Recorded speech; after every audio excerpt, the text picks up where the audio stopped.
So you just started playing Wuthering Waves, and you're interested in knowing which characters you should get and prioritize. So today, I'm going to make a tier list for which characters are most valuable for new players depending on the role of their main DPS, sub DPS, support, or a healer, and their flexibility, if they have good free-to-play teams and weapons. And now that you have an in-game guide, this one will be easier to figure out. This will be completely subjective and based on my experience, and at the time of making this video, the latest character we got is Lupa. The tier list will include must-pull characters, characters that you should get, worth pulling, niche characters, and pull only if you like. Just a quick note, because the weapon banner in this game is guaranteed, most of the characters will obviously perform better with their signature weapon, because the 4-star weapons in this game are not that good unless we're talking about the energy and concerto recharge weapons, such as Variation and Discord.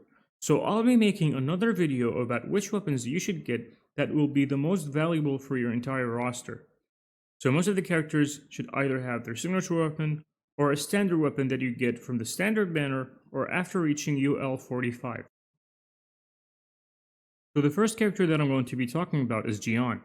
He's an arrow DPS broadblade user who excels at grouping and AoE targets, which means that he can be used in the Tower Adversity and Whimpering Waste. As for his teammates, his best-in-slot team is a free-to-play team consisting of Mortefi and Verena, or Shorekeeper if you happen to get hurt. And as for his weapons, you have a lot of options, such as his signature weapon, Jinshi's signature weapon, the standard weapon, and other not-so-good 4-star weapons. So because he was the first 5-star character released in the game, and because he still doesn't have a dedicated support for him, and other problems like he needs a lot of energy and he doesn't excel at single target as much compared to the other characters released. He's not going to be ranking that high in the tier list, but he's definitely a character worth getting because of the potential of having a dedicated support release for him in the future. So the next one is Yunlin. She's a Rectifier Electro sub-DPS character who excels with buffing Electro and Resonance Liberation through her outro, and having coordinated attacks that gives her flexibility when using in teams such as Jinshi, Changliao, and of course, Kalcharo. But because you're just starting out, I recommend focusing on getting either a good DPS or a healer that should benefit you more than pulling an outdated sub-DPS, and maybe her signature weapon is more valuable than her because of its universal stats, which is String Master. She has other cons such as needing a long uptime for her Forte and Concerto to build up. She doesn't really deal that much damage and isn't smooth to play compared to the other characters. I think this one is a pull only if you like, because of the amount of characters that we have in the game already and the ones that are upcoming in the next patches, and especially that her best team with Changliao, which is the character that is best used for dual DPSs, so you can use him with Changli and Havoc Rover. So I definitely don't think she's a character that you should be focusing on getting, especially if you're starting out, and I'd rank her weapon higher than her because it's more valuable. Now we have Jinshi. She's a Sentinel's Resonator and is a Spectro Broadblade DPS, which does a lot of damage and some level of grouping in her combos, but she requires characters that can do coordinated attacks like Huanu, which is a 4-star that, if you build, will mostly work only with her, Verena, and Jeji to build up her Forte and get the maximum damage out of her. Because of that, the fact that we have more characters that are easier and more free-to-play friendly when it comes to their teams, I'd rank her as a character worth getting. Next is Changli, and this will be a tricky one. She's a hybrid sword fusion character, but because of where we are at now, I can't talk about her without talking about the two other characters which are going to be her teammates, Lupa and Brandt. Changli's potential shines the most with those two characters, and the team needs high investment because each character has a role and buffs the character you're swapping into, with Lupa buffing the entire team. You at least need 2 of those 3 characters to have a good time and a smooth rotation. So I'll be putting them in the niche characters. And because this list is completely subjective, I think Brandt is the most important one in this team because he does a lot of damage while healing you and giving you a shield. He does basic attack damage, so you can use Sanwa with him and you should be fine. But keep in mind, he is very hard to build if you do not have his signature or the 4-star sword, which is Overture. Next up is Jeje.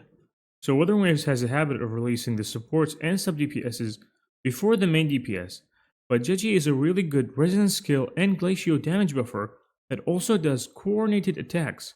She's extremely flexible because you can pair her with any character that can benefit of one of those three things that she does, such as Jinshi and Carlotta. But because this guide is for beginners, she will be in the niche characters. Up next is Shang Liao. He's a Gauntlet Electro DPS character that we got for free in 1.2. He does a lot of damage while grouping enemies with his liberation, and also allows the use of dual DPSs, so you can pair him with characters like Havoc Rover and Chang Li. His best in slot support is Yunlin, or you can use Jianxing if you have her, because she gives Resonance Liberation buff through her outro. This is tough for me, because I like this guy, and I have him at S4, with his signature. But because this guy already has his best in slot, unlike Jian, and the fact that he was the last Electro character that we got, I think you should hold on and see what will come next for Electro. He's going to be in the pull only if you like.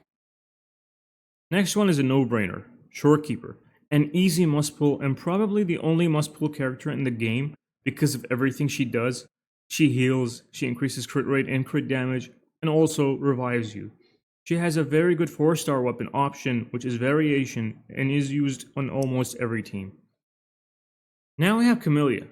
She's a Havoc main DPS that excels in both single target and multi-wave, so she does a great job in both Tower of Adversity and Wuthering Waves, and is extremely flexible with her team and weapon. You can use Sanwa and Verena with her, and the standard weapon and Rule of Genesis. The only bad thing about Camellia, in my opinion, is that she needs high investment in her echoes to get a good crit rate, and you might not enjoy her gameplay because she uses spin to win.